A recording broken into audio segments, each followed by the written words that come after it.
रहमान रहीम अस्सलाम वालेकुम दोस्तों, तुम देखते पे लुडन पंजाब टीवी ते मैं तुम्हारा मेजबान मोहम्मद अहमद। सब तो पहले अपने चैनल लुडन पंजाब को करना है सब्सक्राइब और बेल आइकन करना है प्रेस ताकि मेरी आने वाली अच्छी और बेहतरीन वीडियो जनाब मेरे वीर वेखन। सब तो पहले जनाब वीरों वास्ते, भरावां वास्ते और दोस्तों वास्ते वॉइस सब्सक्राइबर की वीडियो लेके आए हैं। जनाब वॉइस सब्सक्राइबर की वीडियो बहुत घट लाई दी है। अज साढ़े को बजुर्ग आए ने और माशाल्लाह जनाब वीरा भरावां नूं दो वेड़ा दित्तियां ने। भाई बाहर बैठे ने, भाई ताहिर ने खरीद की और जनाब उतों उन्होंने बयाना भेजता सी। अज जनाब बजुर्ग आए ने और बजुर्गों को आके जनाब एक जी सूई हुई सी वो चुवाई है, दूजी जनाब थण पास कराए ने और बजुर्ग साढ़े को अगे भी जानवर लै गए ने। अगे बजुर्ग नहीं आए सी, अगे जानवर भेजा सी असी और बजुर्गों को पूछा कि इंशाल्लाह माड़ा कैमरा ऐसे निकले। बजुर्गों को पूछा कि बजुर्ग जी क्या हाल है थोड़ा, ठीक ठाक हो, तबीयतां सेहतां ठीक नहीं? बजुर्गो तुसीं जिहड़ी साडे कोल पहली गां लैके गए सो, भाई ताहिर लैके गया सी, कैसी गां निकली सी? गां ही माशाल्लाह बहुत अच्छी निकली। तुसीं 12-14 किलो की गल की सी। हाँ जी, सानू उन्हें झूठ ना बुलाया 20 किलो ते उत्ते 20 किलो उत्ते दुध देंदी रही। ਅਸੀਂ ਤੁਹਾਡੇ ਨਾਲ 12-14 किलो की गल की। अजें भी 14 किलो साडे कोल है। हुण 4-5 महीने 4-5 महीने सूई ਨੂੰ ਹੋ ਗਏ, ਹਾਲ ਤੱਕ ਵੀ ਉਹ 14 ਕਿਲੋ ਦੁੱਧ ਦੇਣੀ ਪਈ। ਅੱਛਾ ਬਜ਼ੁਰਗੋ, ਆਪਾਂ ਆ ਗਾਵਾਂ ਜਿਵੇਂ ਤੁਹਾਨੂੰ ਵੀਡੀਓ 'ਚ ਵਿਖਾਈਆਂ ਸਨ, ਕਿਹਾ ਤੁਸੀਂ ਮੌਕੇ ਤੇ ਆਏ ਜੋ ਉਵੇਂ ਦੀਆਂ ਹੀ ਨੇ? ਉਸੇ ਤਰ੍ਹਾਂ ਦੀਆਂ ਹੀ ਨੇ, ਕੋਈ ਅੱਗਾ ਪਿੱਛਾ ਤਾਂ ਨਹੀਂ ਹੈ? ਚੁਆਈ ਕੀਤੀ ਹੈ, ਚੁਆਈ ਬਿਲਕੁਲ ਓਕੇ ਨਿਕਲੀ ਹੈ। ਆ ਪਾਸ ਕੀਤੀ, ਪਾਸ ਬਿਲकुल ਓਕੇ ਨਿਕਲੀ। ਮੁਤਮਿਨ ਹੋ ਸਾਡੇ ਤੇ? ਬਹੁਤ इंशाअल्लाह। अल्लाह ਤੁਹਾਨੂੰ ਵੀ ਖੁਸ਼ ਰੱਖੇ, ਤੁਸੀਂ ਗਾਹਕਾਂ ਦਾ ਖਿਆਲ ਰੱਖਦੇ ਆ, ਅੱਲਾਹ ਤੁਹਾਨੂੰ ਵੀ ਖੁਸ਼। ਆਮੀਨ ਆਮੀਨ। ਨਾਲ ਕੰਮ ਕਰਦੇ ਆ, ਸਫਾਈ ਨਾਲ ਕੰਮ ਕਰਦੇ ਆ, ਆਮੀਨ। ਅੱਲਾਹ ਤੁਹਾਨੂੰ ਇਹਦੇ 'ਚ ਬਰਕਤ ਦੇ। ਆਮੀਨ ਆਮੀਨ। ਬਜ਼ੁਰਗੋ ਤੁਹਾਡੀਆਂ ਦੁਆਵਾਂ, ਇਹ ਤੁਹਾਡੀਆਂ ਦੁਆਵਾਂ ਨਾਲ, ਤੁਹਾਡੇ ਵਰਗੇ ਬਜ਼ੁਰਗਾਂ ਦੀਆਂ ਦੁਆਵਾਂ ਨਾਲ ਇਹ ਸਭ ਕੁਝ ਤੇ ਮਦੀਨੇ ਵਾਲੇ ਦਾ ਸਦਕਾ ਹੈ। इंशाअल्लाह ਸਫਾਈ ਦੇ ਵਿੱਚ ਹਮੇਸ਼ਾ ਹੀ ਬਰਕਤ ਹੈ। ਬਜ਼ੁਰਗੋ ਆਉਣ ਵਾਲੇ ਵੀਰਾਂ ਨੂੰ, ਭਰਾਵਾਂ ਨੂੰ, ਦੋਸਤਾਂ ਨੂੰ ਕੀ ਕਹਿਣਾ ਚਾਹੋਗੇ ਸਾਡੇ ਕੋਲ ਡੰਗਰ ਲਵਣ ਕਿ ਨਾ ਲਵਣ? इंशाअल्लाह देखो जी, जिन्हों ने अपना इन्हों की खुशकिस्मती होएगी जो तुहाडे कोल आके डंगर लाएगा इंशाअल्लाह। ते क्योंकि 2 नंबर बंदे अक्सर मिलते हैं, साफ बंदे घट मिलते हैं।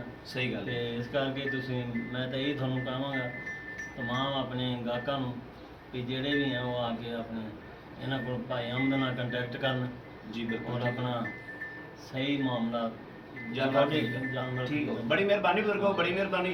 सानू दुआ दे आजो, अल्लाह पाक ਤੁਹਾਡੇ नसीब च करे और अल्लाह पाक इन्हां लैणियां करे ते जिस मकसद वास्ते, जिस इरादे वास्ते तुसीं लै चले, अल्लाह पाक दे नेक इरादे, नेक नीयत अल्लाह पाक इंशाअल्लाह अदर देगा और इंशाअल्लाह फल लावेगा अल्लाह ने हुक्म इंशाअल्लाह। लो जी लोडिंग करने आ, छड्डो जी माशाअल्लाह। आ छड्ड ਇਹ ਜਨਾਬ ਮਾਸ਼ਾਅੱਲਾ ਗੋਰੀ ਗਾਂ ਸੂਈ ਸੀ, ਜੋੜਾ ਹੀ ਲਾਇਆ ਸੀ। ਜੋੜਾ ਹੀ ਭਾਈ ਤਾਖਰ ਨੇ ਬਾਹਰ ਬੈਠੇ ਨੇ ਜਨਾਬ, ਉਹਨਾਂ ਨੇ ਪਸੰਦ ਕਰਕੇ ਜਨਾਬ ਇਹ ਖਰੀਦ ਕੀਤੀ ਔਰ ਮਾਸ਼ਾਅੱਲਾ ਸੁਥਰਾ ਜੋੜਾ ਹੈ, ਅੱਲਾਹ ਪਾਕ ਨਸੀਬ ਕਰੇ ਇੰਸ਼ਾਅੱਲਾ। ਇਹ ਵੇਖਣਾ ਮਾਸ਼ਾਅੱਲਾ, ਇਹਨੇ ਜਿਸ ਦਿਨ ਵੀਡੀਓ ਲਾਈ ਸੀ ਜਨਾਬ ਕੁਛ ਵੀ ਨਹੀਂ ਲਾਇਆ ਸੀ ਉਸ ਦਿਨ, ਅੱਜ ਤਾਂ ਮਾਸ਼ਾਅੱਲਾ ਥੋੜਾ ਚੰਗੀ ਬਣੀ ਖਰੀ। ਹਾਂ ਬਣਦੀ ਜਾਂਦੀ ਹੈ। ਇਹ ਜਨਾਬ ਮੇਰੇ ਭਰਾਵਾਂ ਦੇ ਸਾਹਮਣੇ ਮਾਸ਼ਾਅੱਲਾ ਇਹ ਫਾਲ ਹੈ ਜਨਾਬ, ਵੱਛੀ ਮਗਰ ਇਹ ਜਨਾਬ ਗੱਭਣ ਹੈ। ਅੱਲਾਹ ਪਾਕ मेरे बजुर्गों के, हाँ बजुर्गों के नसीब करे, लैनियां करे, अल्लाह पाक इन्होंने वधावे फुलावे। यह जनाब लोडिंग माशाअल्लाह हो रही है और मेरे किसी वीर भरा ने जनाब खरीद करनी हो रब्ता कर सकता है। ऐसे तरीके जनाब वीरों के सामने इंशाअल्लाह हमेशा लोडिंग की वीडियो बहुत घट लाई दी, लेकिन मेरे भरावां के सामने माशाअल्लाह हक अल्लाह की गल हमेशा करी दी है और कोशिश करी दी भी कदे किसी नाल कोई ज्यादती ना होवे।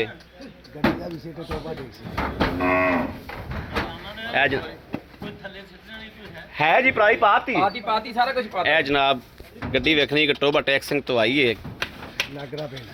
लागरा पिंड उतों का, कोई उतों ही आए ने जनाब। है वेखना ए भाई ये ड्राइवर ने गड्डी दे, बजुर्ग उतों डाला लैके आए ने।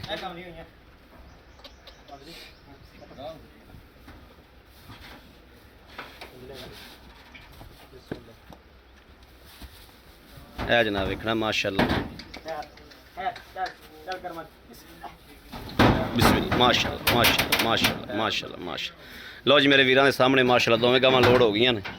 भाई आबद को जनाब खरीद कराइयां सी, भाई आबद की वीडियो लगी सी। यह जनाब वीरों के सामने माशाअल्लाह गड्डी लंबर है जनाब आप दी बजुर्ग गड्डी लैके आए ने और अल्लाह पाक इन्हां दे नसीब च करे, अल्लाह पाक इन्हां नूं वधावे फुलावे मेरे मदीने वाले दा सदका इंशाअल्लाह। अल्लाह दे फजल नाल ये बिल्कुल खैरी सलामती, अल्लाह पाक इन्हां नूं खैरी सलामती तोड़ बन्ने लावेगा इंशाअल्लाह। मेरे किसी वीर नूं, भरा नूं, दोस्त नूं ਜਾਨਵਰ ਚਾਹੀਦਾ ਹੋਵੇ ਉਹ ਜਨਾਬ ਰਾਬਤਾ ਕਰ ਸਕਦਾ ਹੈ 0307 00 15 881 0307 00 15 881। ਇਸ ਨੰਬਰ ਤੇ WhatsApp ਮੌਜੂਦ ਹੈ ਔਰ 24 ਘੰਟੇ ਨੰਬਰ ਆਨਲਾਈਨ ਹੁੰਦਾ ਹੈ, ਮੇਰੇ ਵੀਰ ਰਾਬਤਾ ਕਰ ਸਕਦੇ ਨੇ। ਇਹ ਜਨਾਬ ਇੱਕ ਵੀਰ ਹੋਰ ਆਏ ਨੇ ਚਨੋੜ ਤੋਂ, ਉਹਨਾਂ ਨੇ 4 ਲਈਆਂ ਨੇ। ਇਸ ਤੋਂ ਬਾਅਦ ਜਨਾਬ ਉਹਨਾਂ ਦਾ ਵੀ ਡਾਲਾ ਇਨਸ਼ਾਅੱਲਾ ਲਾਵਾਂਗੇ ਔਰ ਲੋਡ ਕਰਾਵਾਂਗੇ ਅੱਲਾ ਦੇ ਫਜ਼ਲ ਨਾਲ ਇਨਸ਼ਾਅੱਲਾ। ਬਾਕੀ ਇਸ ਵੀਡੀਓ ਤੋਂ ਆਪਣੇ ਵੀਰ ਨੂੰ ਦੇਣੀ ਇਜਾਜ਼ਤ। ਅੱਲਾ ਨੇ ਕੇ ਬਾਨ, ਪਾਕਿਸਤਾਨ ਜ਼ਿੰਦਾਬਾਦ।